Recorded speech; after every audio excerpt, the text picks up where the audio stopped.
As we are moving forward here today, it is our desire to reacquaint you with your guidance system. We want you to remember that you are an extension of source energy. And we want the most important thing in every moment of every day for you to be awareness and maintenance of that connection. Because when you are aware and deliberately maintaining that connection, which is what we're talking about, allowing that connection. When you are maintaining, tending to that connection, you're thriving. You're clear-minded, you're joyous, you're healthy, you're sure-footed, you're confident, you're eager, you're passionate, you're in love with life. You are who you are. So when you feel frustrated or overwhelmed or afraid or angry or depressed, those emotions don't mean you're bad. They don't mean you're wrong. Those emotions mean you've practiced some thoughts for quite a long while and activated them often enough in your vibration that they become familiar. And now you have a belief or a dominant vibration that has enough divergent thought in it. And by that we mean different from who you really are and what you really know, that you got static in your vibration. So you're pinching off your connection to the well-being that is flowing to you that you just can't hear. It's like electricity flowing through the walls of your house, but if you don't plug into it, your toaster doesn't work. And if you don't find a way of connecting to the source energy that is flowing to you at all times in a predominant, dominant way, then you are doing less than thriving. And it is your intention and your legacy and your right to thrive. You knew when you came into these bodies that there would be plenty of things, plenty of variety, a smorgasbord on all topics for you to choose from. And you knew that you would be looking around and that you would be discerning your own personal preferences. But your plan was then, and still is, to look around until you figured out what it was you preferred, and then your plan was to give your undivided attention to what you prefer, because you understood that that's the way you train your vibrational alignment with what you prefer. And when you do that, it comes to you. Have you ever known someone who you knew was so wrong-headed, you knew that they were not based on what you thought was moral or appropriate behavior, and yet their life still continued to work, they still continued to win? You know why? They don't listen to the other side of the argument and mix up their vibration. They focus upon what they want. They hold themselves in alignment with that, what they want. They send only one signal about what they want, and the universe delivers to them what they want. And it doesn't matter how many others stand back and claim injustice, unfairness, foul play, inappropriate. The law of attraction always answers your vibration. And it doesn't have anything to do with what anybody else is doing or what anybody else thinks about what you're doing, unless you change your vibration because of what they think about what you're doing. That's why a variety of medical remedies can work differently on different people. That's why there's not one cure that always works. That's why a variety of religious intentions works for different people. There's not one truth or one religion that is appropriate. So it is your job as an extension of source energy to line up with that which you are an extension of. And you can tell by the way you feel how you're doing about that. So you have within you an emotional guidance system. Emotions that range all the way from passion and joy and appreciation, all the way to despair, all the way to depression. We want you to feel with us for just a moment that no matter what name you give or label you give these emotions, there is passion and appreciation and love and joy and knowing. There is believing. And there is hoping to believe. There is optimism and there is pessimism. There is frustration and overwhelmment. There is discouragement. There is fear and there is anger. There is anger and there is fear. It depends upon what you're angry about, where it falls on the equation. But fear is a very deep resistance emotion. And then there is that feeling of despair or depression. And we want you to notice that as you move up or down, this emotional scale, that on the end that feels wonderful is the knowledge of empowerment. That's where the perception of freedom is.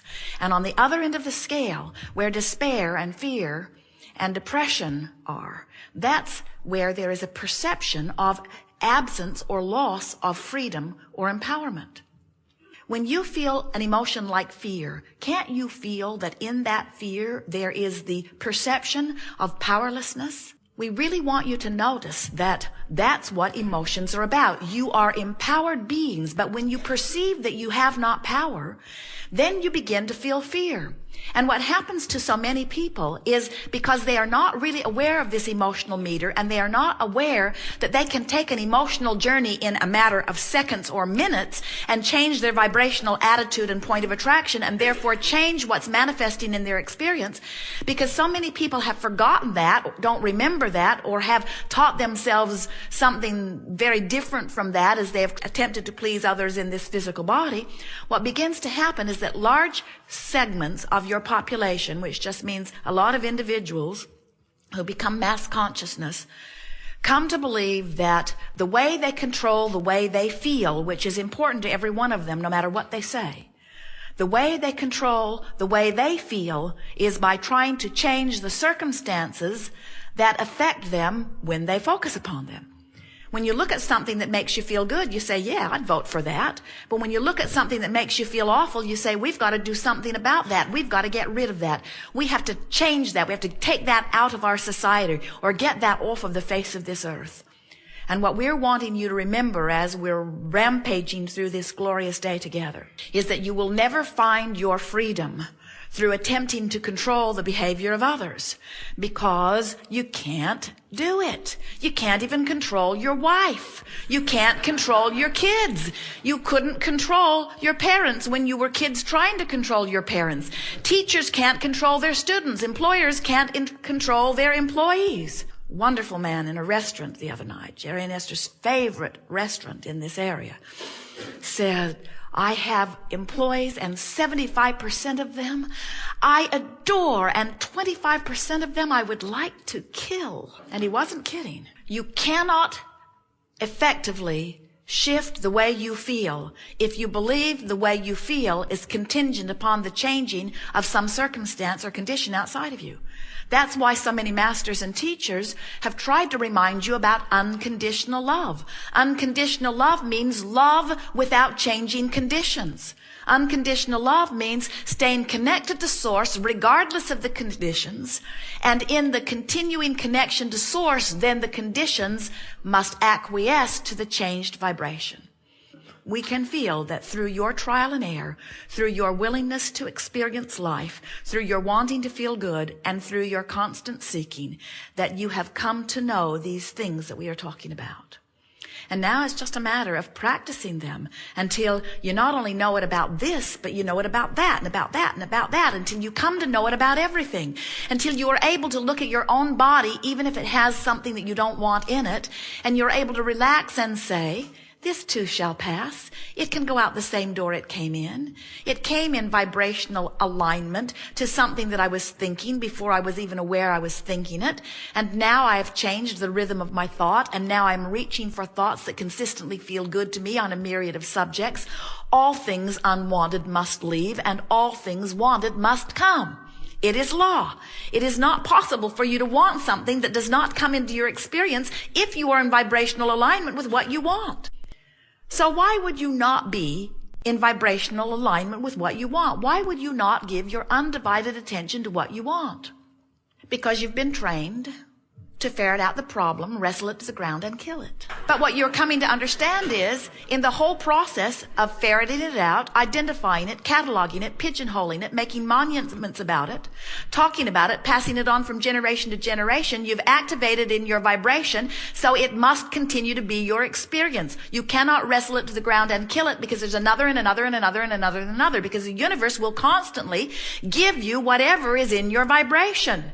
No exceptions, you see. You've got to change your vibration. There is not a medical cure that can cure something that's off in your vibration.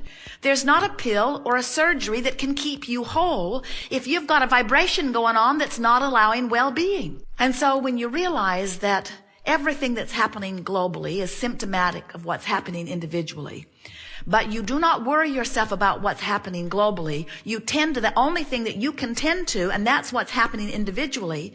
And you work to align yourself with what feels good, you begin to be an example of thriving. And it is our promise to you that when you thrive through the clarity of your example, you will be of value to others. And it is also our promise to you that you cannot get sick enough to help sick people get well. And you cannot get poor enough to help poor people become prosperous. And you cannot get agitated about the political process enough to improve it. In other words, until you align with what feels good, you will not be in vibrational alignment with what feels good. And until you align with what feels good, you will not be in vibrational alignment with what feels good. Now, this sounds like circular reasoning, but what we're saying to you is, you gotta line up. You gotta line up. You gotta line up. You gotta line up with what you want. You've got to line up with what you want. So why don't you? Well, it's because you were lining up with thoughts before you were paying attention to how the thoughts you were lining up with felt. And you developed a vibrational habit of lining up, and law of attraction then matches those thoughts.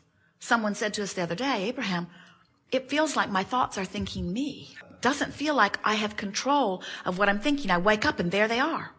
I try to change the subject, but there they are. And we say, well, don't despair. You've just got some thoughts activated, and we know we want to give you the benefit of the doubt. We want you to give yourself the benefit of the doubt. We want you to help let yourself off the hook by saying, law of attraction is really bringing these thoughts in that I've been thinking. But now a wonderful thing has happened. Now I have visceral awareness, emotional awareness that this thought is not beneficial to my experience. I can tell by the way it feels. So when I criticize myself, that's not good for me. When I criticize you, that's not good for me. When I find fault with me, that's not good for me. When I find fault with you, that's not good for me. When I worry, that's not good for me. When I worry, I'm actually negatively creating. When I worry, that means what I'm worried about is in the process of becoming. Friends will say, but Abraham, how can I not worry about this fact? And how can I not give this fact, this truth, this evidence my attention? And we say, think about what you're saying. You're saying somebody else who didn't want that gave it their attention, gave it a lot of their attention, achieved vibrational alignment with it, attracted it into their experience, and because they did that, then you should too? If we were standing in your physical shoes, we'd be very particular about what we give our attention to. But we wouldn't go about it by monitoring thoughts. We would go about it by deciding that nothing is more important than that we feel good. And then by little, thought by thought, day by day, subject by subject, reaching for the best feeling thought that we could find in the moment. Joseph Campbell, magnificent teacher, gave you the best words that have ever been spoken on this subject of lining up with source energy and creating your own reality in a way that would please you.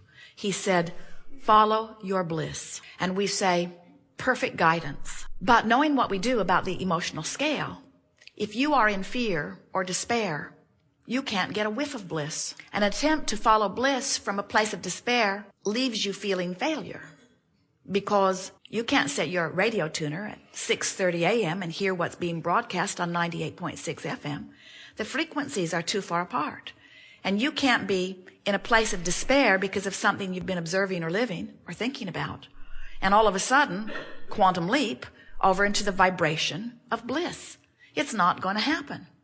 But you could do the best that you could about feeling the best that you can from where you are, and you could shift despair to something that feels better to you, like revenge. Now, the world who is standing apart from you would find those worrisome words, because when you're depressed, you sort of go away and leave everybody alone. In your feeling of powerlessness, you just slink off and die. But when you take some of your power back by focusing upon the best feeling thought you can find from where you are, and you do it on purpose, and you know that you feel better, now can you see what's happened? You have taken the only thing that was ever wrong to begin with, which was your perception of loss of power, and you've done something about it, and you've restored to yourself a sensation of power, and the gloom, the depression, is beginning to lift. Now, do not misunderstand. If you were overwhelmed and frustrated, or even really tiptoeing into thoughts of anger about something, we would not be coaching you into rage or revenge. It's going the wrong way on the emotional scale.